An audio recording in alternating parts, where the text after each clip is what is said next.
Hello everyone, welcome to my channel. Students, today I have brought for you fill in the blanks with the correct relative pronouns. Correct relative pronouns से आपको सारे questions में दिए गए blank spaces को fill in करना है। तो आइए इस टॉपिक को शुरू करने के पहले इसे लाइक कर लें, मेरे चैनल को सब्सक्राइब कर लें, साथ साथ बेल आइकन को भी प्रेस कर लें ताकि आपको लेटेस्ट नोटिफिकेशंस मिलते रहें।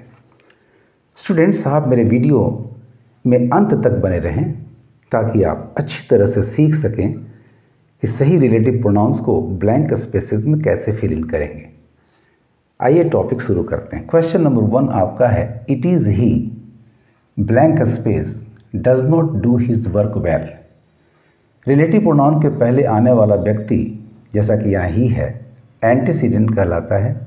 एंटीसीडेंट यदि ह्यूमन हो तो रिलेटिव प्रोनाउन WH वर्ड वाला होता है, लेकिन यदि एंटीसीडेंट डमी प्रोनाउन इट से स्ट्रेस किया गया हो तो रिलेटिव प्रोनाउन दैट होता है। दैट नॉमिनेटिव और ऑब्जेक्टिव दोनों केसेस में काम करता है।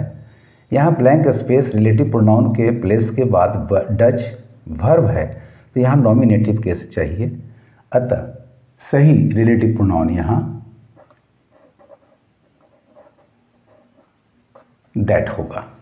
It is he that does not do his work well. Number 2, I know the man blank space you think is mad. यहाँ रिलेटिव प्रोनाउन का एंटीसीडेंट मैन है, इस पर कोई स्ट्रेस नहीं किया गया है। रिलेटिव प्रोनाउन के बाद आपको यू नज़र आ रहा है। रिलेटिव प्रोनाउन के बाद आने वाला पर्सन कंसिक्वेंट कहलाता है।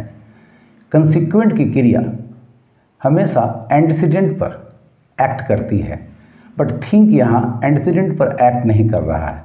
इसका मतलब यहाँ रिलेटिव प्रोनाउन नॉमिनेटिव केस की ज़रूरत है, तो सही फिलर होगा आपका who. I know the man who you think is mad. Number 3, this is blank space I wanted to say. Relative pronoun का जो प्लेस है उसके पहले कोई पर्सन एंटीसीडेंट नहीं है। जब रिलेटिव प्रोनाउन का एंटीसीडेंट ना हो तो वो रिलेटिव प्रोनाउन व्हाट होता है। सो करेक्ट रिलेटिव प्रोनाउन आपका होगा what. This is what I wanted to say. Number 4, the dog blank space is barking is mine. Relative pronoun के बाद वर्ब है, इसका मतलब ये नॉमिनेटिव होना चाहिए। रिलेटिव प्रोनाउन का एंटीसीडेंट डॉग एक नॉन ह्यूमन थिंग है। नॉन ह्यूमन के लिए WH रिलेटिव प्रोनाउन विच होता है, तो राइट फिलर आपका होगा which. This now the sentence is the dog which is barking is mine. The dog which is barking is mine. Number 5, the man blank space is going to London is mister Sen. फिर आपका relative pronoun का antecedent human है man, इसके बाद verb है तो nominative चाहिए। Relative pronoun के एंटीसीडेंट पर कोई स्ट्रेस नहीं है, अतः यहाँ WHO यानी हु सही रिलेटिव प्रोनाउन होगा। The man who is going to London is mister Sen. Number 6 पर आते हैं, this is one of the books blank space verb. Relative pronoun का एंटीसीडेंट बुक्स है, रिलेटिव प्रोनाउन के बाद वर्ब है, यानी यहाँ रिलेटिव प्रोनाउन नॉमिनेटिव चाहिए। नॉमिनेटिव रिलेटिव प्रोनाउन के बाद आने वाला वर्ब एंटीसीडेंट के अनुसार होता है, तो बुक्स के अनुसार वर्ब करेक्ट है। रिलेटिव प्रोनाउन का एंटीसीडेंट नॉन ह्यूमन है तो विच होना चाहिए, लेकिन इस नॉन ह्यूमन एंटीसीडेंट के साथ एक संख्या 1 जुड़ी हुई है, तो रिलेटिव प्रोनाउन दैट होगा। तो करेक्ट फिलर आपका हो गया that. This is one of the books that were stolen yesterday. Number 7, there is no one blank space does not love a good man. Relative pronoun का antecedent 1 indefinite pronoun है। जब भी antecedent indefinite pronoun होता है तो relative pronoun that होना चाहिए। आपका दैट नॉमिनेटिव और ऑब्जेक्टिव दोनों में काम करता है। दैट आपका यहाँ नॉमिनेटिव है क्योंकि इसके बाद वर्ब आ रहा है, there is no one that does not love a good man,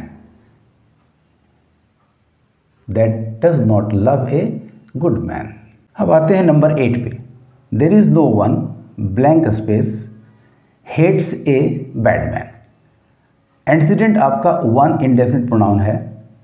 relative pronoun generally होता है दैट यदि एंटीसीडेंट इंडेफिनिट हो, लेकिन यहाँ हेट्स अ बैडमैन बता रहा है कि यहाँ एक ऐसा रिलेटिव प्रोनाउन होना चाहिए जो नेगेटिव अर्थ देता हो।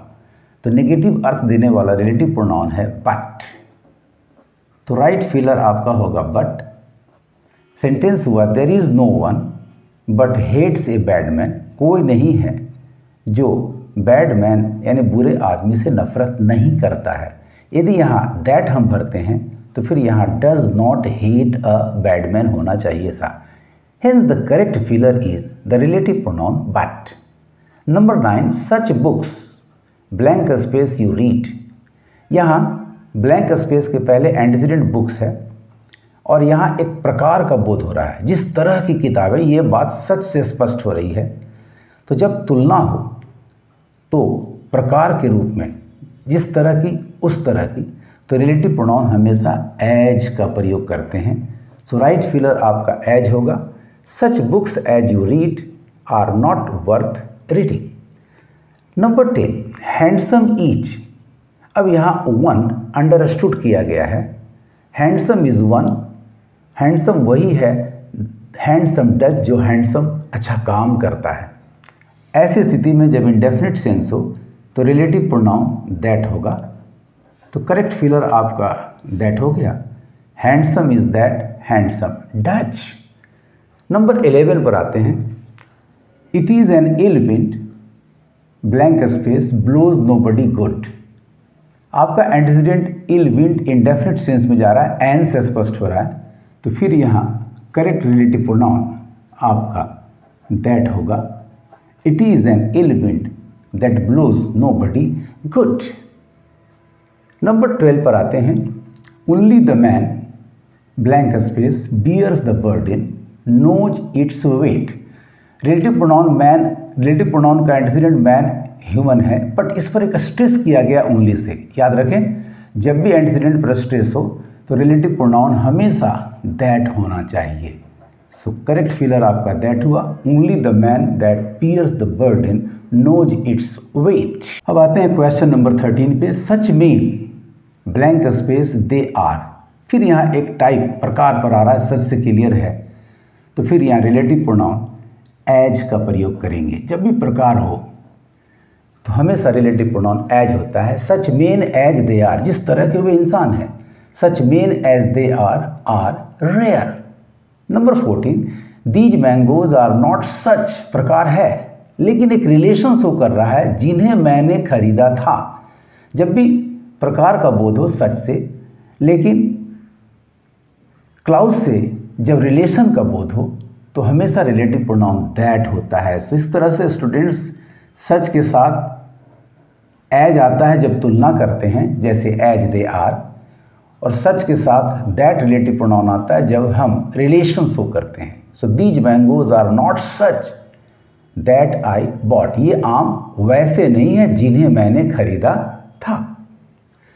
नंबर 15 पर आते हैं। Those blank space have pure hearts. Relative pronoun का एंटीसीडेंट दोज इंडेफिनिट है, वे सारे लोग की सेंस आ रहा है, तो ऐसी स्थिति में रिलेटिव प्रोनाउन दैट होगा। Those that have pure hearts shall inherit the kingdom of heaven. Let us come to question number 16. One blank space is honest, is loved by all. Relative pronoun का antecedent आपका one indefinite pronoun है, अतः relative pronoun that होगा। Correct sentence आपका होगा one that is honest is loved by all. Number 17. You are not such blank space you वर। फिर यहाँ प्रकार की तुलना हो रही है, वैसे नहीं जैसे, इस तरह का सेंस आ रहा है, तो रिलेटिव प्रोनाउन एज होगा। You are not such as you were. Number 18 this is the room in. अब यहाँ एंटीसीडेंट आपका रूम नॉन ह्यूमन है, प्रीपोजिशन इन आ रहा है क्योंकि इस क्लॉज की क्रिया इंट्रांजिटिव हो रही है, तो यहाँ correct relative pronoun WH word से बना हुआ विच का प्रयोग होना चाहिए। This is the room in which I sleep. Now come to question number 19। The man blank space you were talking to is my father. Relative pronoun के बाद person you है, ये वास्तव में कंसिक्वेंट है क्योंकि इसकी क्रिया टॉकिंग का एक्शन एंटीसीडेंट मैन पर हो रहा है। तो यहाँ रिलेटिव प्रोनाउन ऑब्जेक्टिव केस चाहिए। ऑब्जेक्टिव केस में हुम होता है। टॉक क्रिया इंट्रांजिटिव है जिसका प्रीपोजिशन टू आ रहा है और ये क्लॉज के अंत में आ रहा है। यदि ये टू यहाँ होता तो फिर हुम करेक्ट होता। चूंकि टू क्लॉज के अंत में आ रहा है तो करेक्ट रिलेटिव प्रोनाउन आपका हु होगा। याद रखें, हु और दैट अपने क्लॉज का प्रीपोजिशन अंत में लेता है, तो यहाँ करेक्ट रिलेटिव प्रोनाउन आपका होगा who. The man who you were talking to is my father.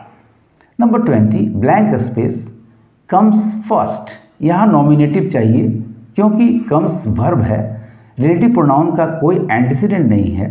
तो जब रिलेटिव प्रोनाउन का एंटीसीडेंट ना हो और वह अंडरस्टूड हो कि कोई पर्सन है, कोई भी हो सकता है, तो वैसी स्थिति में compound relative pronoun who ever का प्रयोग करेंगे।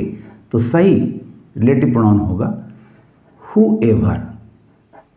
आप इसकी जगह हु सो या हु सो एवर का भी प्रयोग कर सकते हैं। Whoever comes first gets a reward. इस तरह से स्टूडेंट्स आपने देखा कि ब्लैंक स्पेसेस को करेक्ट रिलेटिव प्रोनाउन से भरना बिल्कुल आसान है। आप एंटीसीडेंट का ध्यान रखें, कंसिक्वेंट का ध्यान रखें और केसेस का ध्यान रखें। केस नॉमिनेटिव है, ऑब्जेक्टिव है, उस हिसाब से आप रिलेटिव प्रोनाउन को फिल इन करें। आपको मेरा ये वीडियो कैसा लगा कमेंट बॉक्स में लिखेंगे और ज़्यादा से ज़्यादा शेयर करेंगे। Thanks for watching my video.